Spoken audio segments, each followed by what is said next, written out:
Welcome guys back to the channel. As you can see from the title of this video, it's going to be about the P2262. Previously I said that it's not the turbo.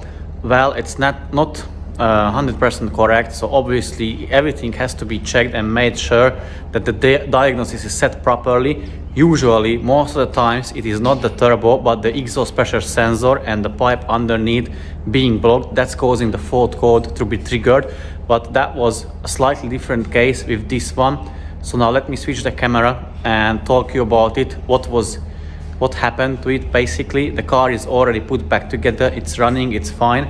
But let me tell you the story of it, like what happened and then how we rectified or fixed the issue we had. So the car had a bunch of fault codes, I believe 3 or 4 he had for the DPF filter, one for the P2262 and another one was a low oil pressure. So basically Ben was working on that car and he said he drained only like 2.5 liters of oil, which is not good. And also we already noticed that upon disassembly that the turbo is leaking oil. But we've seen that already before, that these turbos, they tend to leak oil. It didn't have the wastegate flap broken off, so we didn't give it too much of attention. Thank you then. And so we opened up, as you can see from the clips, we've opened up the valve cover. We replaced the camshaft because the camshaft was worn. Then we dropped the sump. The strainer didn't look too bad, but we replaced it because of the oil pressure. And also we replaced the bearings. They were worn. Again, I'm not saying like they were on the verge of collapse of the engine, but they were worn. So yeah, because of the car had the oil pressure problem, we replaced that. And then after, once we assembled the car, or Ben assembled the car back together, then the things started to happen. So basically, as soon as he assembled the car, when we started it up, I could hear like a vibration, a tiny vibration from the car. It wasn't running smoothly, although the RPM wasn't shaking, wasn't jumping, nothing. Before we went for a test drive, I did reset the adaptations, so for the DPF and for the injectors. Then we went for a test drive, and the car basically didn't really have power up till 2,500 RPM, which is a symptom of a small turbo, but it wasn't present like it didn't have power, but it felt like the car is blocked a little bit, or there's some blockage in the system of like air system, or sorry, air intake system of the car. My initial thought was that the DPF values are too high, and that's why I did the reset as well, and then took it for a test drive just to make sure the car did or does the regen, which it did to my surprise. And once we came back, I checked the values again, and I could see that the DPF regen was successful, yet the car was like stalling, kept stalling on me. It didn't have the power. So we started to look further, and now we switch the camera and show you what we found, and tell you what we found and how we diagnose it from further. So although this is a different car, I'm going to demonstrate what we found on this one, and also let's have a look at what the boys are working at. So Dan is rebuilding an engine, doing a head gasket job on the scissor lift table, and Ben is rebuilding an engine on the engine stand, and I'm doing this one. So basically this one just came like recently, few hours ago maybe. It had a fault code initially for the vacuum pump, the P258B, and also when I scanned the car for further fault codes, I noticed that this one has the P2262 as well. Let's have a look what we can see. So basically, I told the owner that I recommend removing the valve cover just to check for the camshaft, for the wear, and as you can see, this is worn. So the camshaft is going to get replaced alongside with 4 injector washers and the valve cover gasket. Also 4 exhaust rocker arms, the thick ones, the big ones, you can't hit those ones, and also 4 tappets minimum. If further needed, we will replace them as well. But now back to that car, what was wrong with it after the reassembly. So basically I jumped into the cabin and checked the live data, and I could still see, even we installed a brand new exhaust pressure sensor, the pipe was 100% clean. we still had like low values for the exhaust pressure sensor. So when you press the throttle, the exhaust pressure sensor values should jump with it like even to like 400 kPa and then go back again like quite quickly to 105, between 100 and 105 kPa, which it didn't happen. It went only to like I believe 150 kPa. So we thought maybe the pipe is still blocked. What we've done then, we removed the pipe, so this one, the rubber hose and the sensor, sorry, not the pipe, not the actual pipe, and the engine was running, and as soon as we removed that, basically it stalled. Like a bunch of smoke came out from that pipe and then it stalled on us. So then I thought maybe there is confusion or something wrong with the DPF sensor, because the values for the DPF, the differential pressure values, were very good. All the numbers were very good. I thought maybe there is a hiccup or something wrong with the DPF. So what we've done then, we removed this temperature sensor, that one, just to see if any like excessive air or smoke is coming out from the DPF, and to our surprise, there wasn't. So the DPF wasn't blocked yet. If the exhaust pressure sensor and the rubber hose was removed, the car stalled. So then what we wanted to see, if obviously it's felt that the pipe wasn't blocked, but yet we wanted to make sure.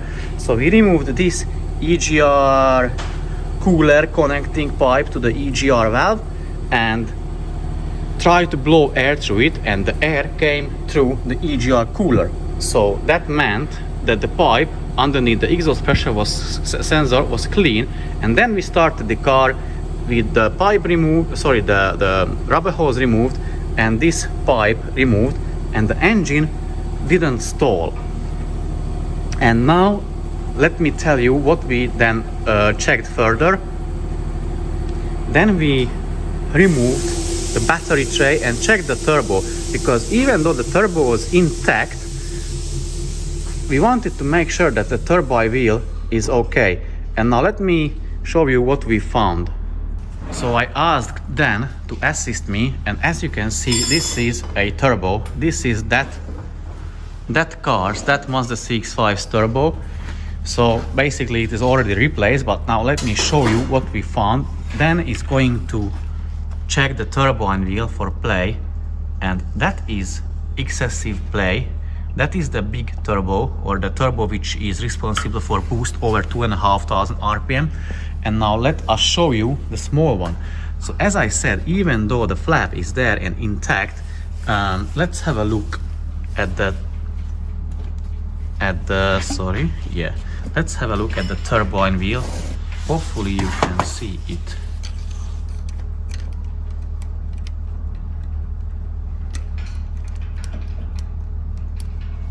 Yeah, so that turbine wheel, that one has a massive play, which is quite a big problem. And let me tell you guys my theory what happened.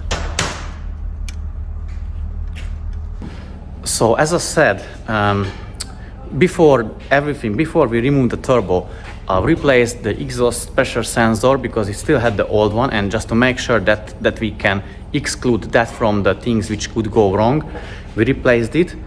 Still the same, so the car didn't have the power. Then I thought maybe, even though the DPF wasn't blocked by the values, I thought it may be blocked. So I ran with a DPF gun, a DPF cleaning procedure. That was successful, and yet the car stalled again. So now let me tell you my theory. I'm not sure if it is correct or wrong, but that's what I believe what happened. So this is the engine Ben is working on, but I'm going to tell you my theory and demonstrate what happened. So this is basically the exhaust manifold included in the cylinder head, or built in the cylinder head. And the exhaust gases can escape or get out from here like three ways. One which is going to the turbo, another one which is the pressure sensor pipe which connects in here, and the third one is from the side of the engine, from these two back to the intake, to the EGR.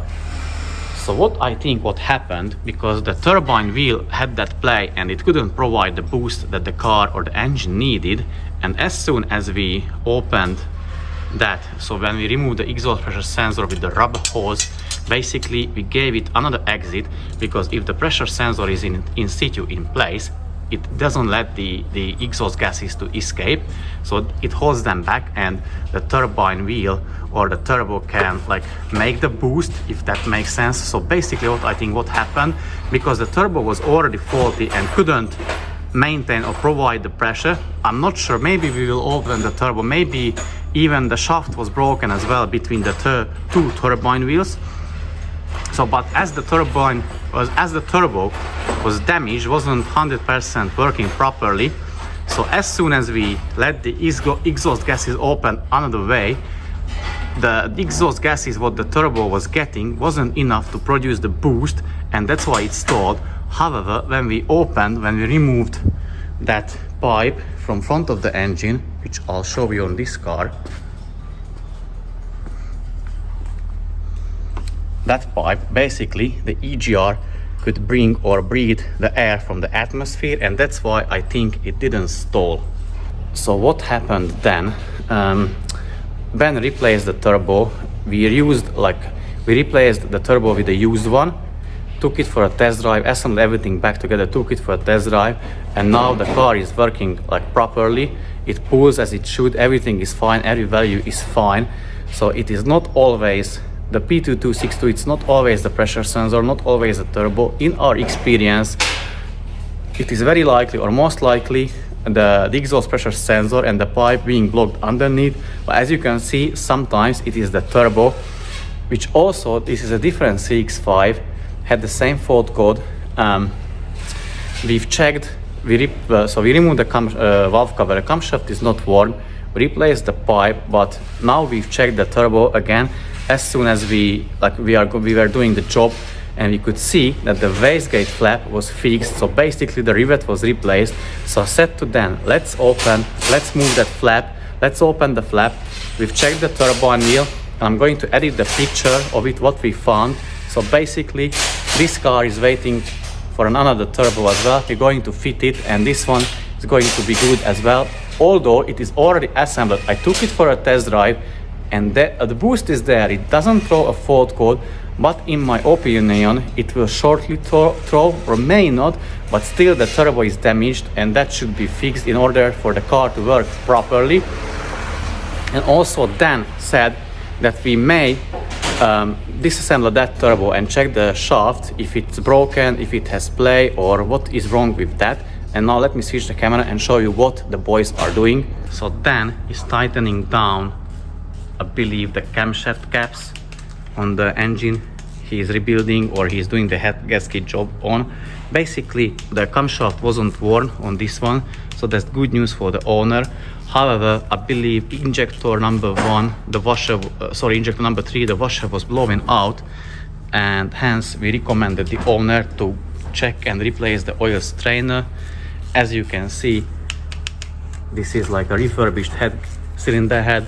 The carbon cleaning is already done on it. We need to clean the rest of the parts, and also it had the old exhaust pressure sensor, so then clean the pipe already, but he's going to replace the old exhaust pressure sensor. So what's going to happen to this one? And owner also asked for the major service, so the oil and all the filters as well.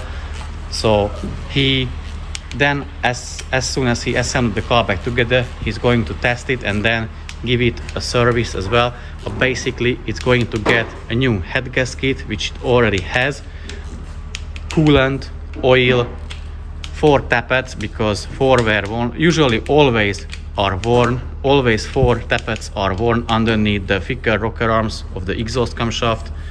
So he replaced that, and also we're going to get the oil strainer replaced, and basically this one can go back to the car for further testing.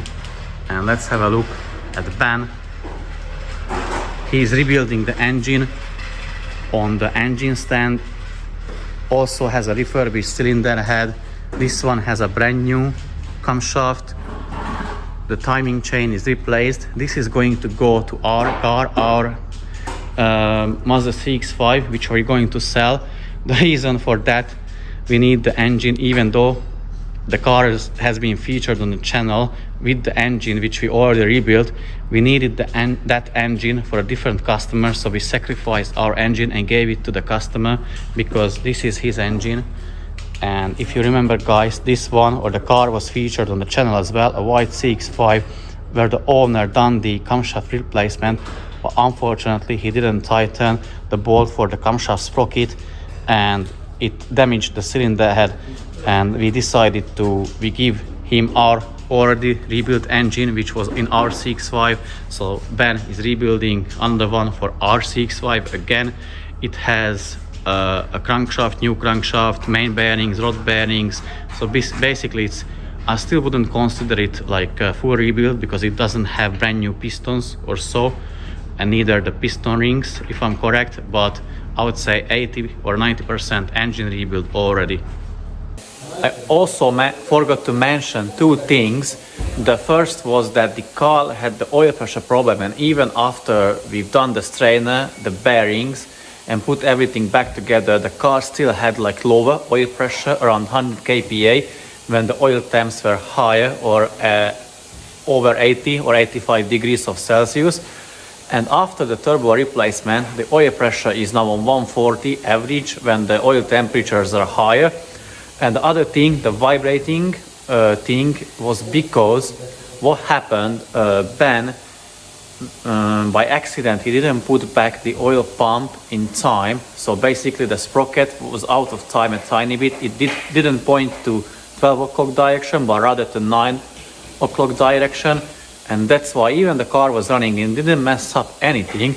Only the balancer unit basically wasn't in time, so it couldn't smoothen out the engine movements or shakings, and that's why it was the vibration. So yeah, that was it in this video. Hope you enjoyed it. Leave a like, comment, share, subscribe, and see you soon, guys, in the very next video. Until then, take care and bye bye.